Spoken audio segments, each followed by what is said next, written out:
I stood there for what seemed like hours, just looking at him, wishing for some sign of the father I had known, the man who had been invincible.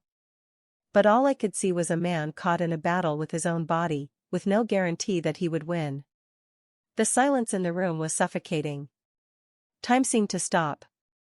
The weight of everything that had happened and everything that was about to happen pressed down on me. And in that moment, I realized, this was a moment I could never undo.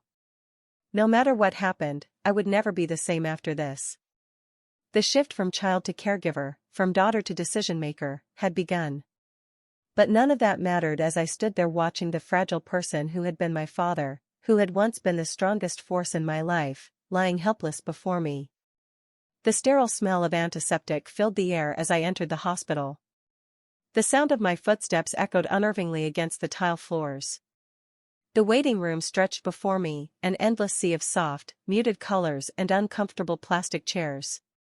It looked like every other hospital waiting room, but to me, in that moment, it felt like a labyrinth, one that held answers I was too terrified to hear. I looked around, but the faces in the room blurred. Every person seemed to be in their own private world of anxiety, fear, and waiting, their lives paused in the same way mine had been.